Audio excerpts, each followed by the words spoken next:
Good morning all of you and welcome back to online classes of Maharana Pratap. आज का हमारा chapter है glorious India from the beginning to 1206 CE। मतलब beginning से लगाकर 1206 E के बीच का जो टाइम पीरियड है या उसकी जो हिस्ट्री है उसको इस चैप्टर में हम डिस्कस करेंगे। अब इसकी जो स्टार्ट की जो भूमिका है उसको हम ऐसे ही पढ़ लेते हैं। जैसे इंडिया को जो वैसे गोल्डन बर्ड के नाम से जाना जाता था। अब क्यों जाना जाता था? एंशिएंट टाइम में इंडिया की जो प्रॉस्पेरिटी जो थी, उसकी जो वेल्थ जो थी, तो उस प्रॉस्पेरिटी, उस वेल्थ के कारण या उसकी जो ग्लोरियसनेस जो थी उसके कारण इंडिया को गोल्डन बर्ड या वर्ल्ड लीडर के नाम से जाना जाता था। अब इंडियन जो लोग जो थे वह पूरे वर्ल्ड को अपनी फैमिली की तरह ट्रीट करते थे, इसीलिए कहा गया वसुधैव कुटुंबकम। वो चाहते थे कि पूरी दुनिया के जो लोग हैं वो हेल्दी रहे, उन्हें किसी तरह की कोई तकलीफ नहीं हो। तो हम कह सकते हैं कि इंडियन लोगों की आइडियोलॉजी थी कौन सी? वसुधैव कुटुंबकम, whole world is our family, ये उनकी आइडियोलॉजी थी। The global from Indian culture is depicted from the expression and archaeological remains. The overseas Indian regions were known as a Deepantar.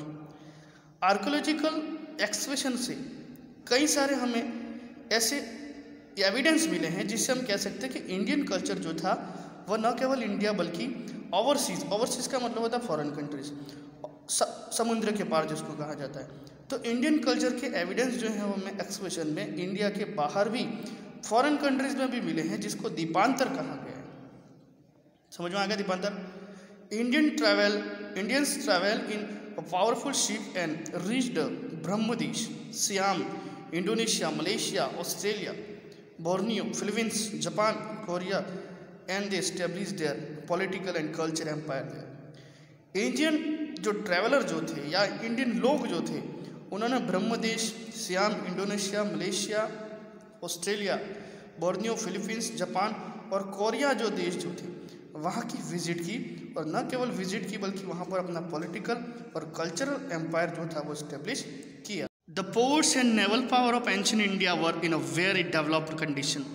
The scholar have mention about ship which used to sail in the river Indus around 6000 year अगो।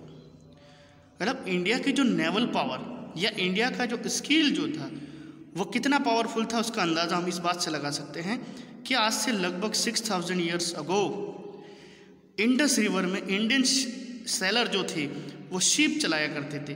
तो न केवल India में बल्कि जब वो foreign countries में जाते थे तो उसमें भी वो शिप का यूज़ करते थे। तो कहने का मतलब आज से लगभग 6000 साल पहले भी इंडियन लोग जो थे उनमें स्किल था, उनके पास में वो टेक्नोलॉजी, उस ज़माने की जो टेक्नोलॉजी जो थी उनके पास में थी। Indians travel to several countries of the world through waterways as well as roadways and introduced the people residing in those distant countries with our religion and culture. Indian लोग जब वाटरवेज के through या roadways के through in foreign countries में गए, न केवल वो वहाँ पर रहने लगे बल्कि इंडियन कल्चर, इंडियन रिलीजन जो था उनको उन्होंने वहाँ के लोगों को बताया। This brave warriors propagated Indian philosophy, astrology, architecture, military skill and the political science, music and Vedic treatises across the world.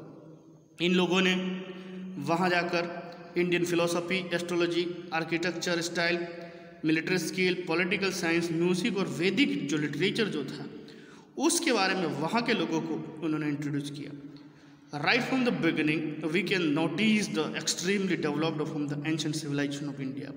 तो हम कह सकते हैं कि स्टार्ट से ही हमारी जो सिविलाइजेशन थी, हमारी मीन्स इंडियन सिविलाइजेशन जो थी वो एंशिएंट टाइम में बिगिनिंग से ही डेवलप्ड फॉर्म में थी। Indus valley civilization, Vedic civilization and the culture present during the time of the Ramayana and Mahabharata all have been the part of the golden period of India. चाहे Indus valley civilization का time ले लो, वैदिक civilisation का ले लो, रामायण या महाभारत का टाइम ले लो, ये जो पूरा टाइम पीरियड जो था उसको इंडिया के गोल्डन टाइम पीरियड में काउंट किया जाता है। The Vedas are regarded as the store house of the world knowledge. Indus valley civilization is regarded as the best in the contest to architecture. Vedas को एक तरह से वर्ल्ड नॉलेज का स्टोर हाउस कहा जाता है। वहीं इंडस सिविलाइजेशन की जो आर्किटेक्चर स्टाइल जो थी वो अपने आप में यूनिक हैं। The Ramayana and Mahabharata have been renovated as the treatises depicting various ideology and the policies of India, democratic and the constitutional form of administration has been the idol of Mahabharata period. तो रामायण और महाभारत में उस time के लोगों की ideology और उनकी policies के बारे में बताया गया है। उसी तरह से डेमोक्रेटिक कॉन्स्टिट्यूशन ऑफ एडमिनिस्ट्रेशन किस तरह से महाभारत टाइम पर चलता था उसके बारे में मेंशन किया गया है। We notice the presence of various janapadas in the post Vedic period. Post Vedic period मतलब वैदिक पीरियड के बाद बात करें तो वैदिक पीरियड के बाद कई सारे जनपद जो थे वो इंडियन टेरिटरी के अंदर थे। By this time iron was widely used in eastern Uttar Pradesh and western Bihar. क्योंकि वैदिक पीरियड में आयरन का इन्वेंशन हो चुका था, इंपॉर्टेंट चीज़ है आयरन का इन्वेंशन कब हुआ, वैदिक पीरियड में। इस वजह से वैदिक पीरियड के बाद उत्तर प्रदेश और बिहार का जो रीजन जो था वहाँ पर आयरन का यूज़ बहुत बड़े लेवल पर हो रहा था। The techniques of using iron change the life style of people in a significant manner and due to this the tendency of earning a permanent livelihood to live life in a settle way strengthen. अब iron का use होने से उनकी life style पूरी तरह से change हो चुकी थी। आयरन के तरह तरह के वो टूल्स या वेपन्स बनाते थे जिस तरह से उनको एक जगह पर परमानेंट सेटल होने में स्ट्रेंथन हुए। वो डेवलपमेंट ऑफ एग्रीकल्चर का डेवलपमेंट हुआ, इंडस्ट्रीज डेवलप हुई, ट्रेड डेवलप हुआ, कॉमर्स डेवलप हुआ, resulted in the decline of the ancient tribal system and the teeny janas were replaced by the large Janapadas. इससे पहले जो इंडियन लोग जो थे जिनका ट्राइबल सिस्टम था या छोटे छोटे जन या कबीले में रहते थे, अब धीरे धीरे वो जन जो थे उससे जनपद बन गए। By 6th century before common era this janapadas were replaced by mahajanapadas. इस तरह से 6th century बिफोर क्राइस्ट ये जनपद जो थे वो और बड़े हो गए जिसको महाजनपद के नाम से जानते हैं।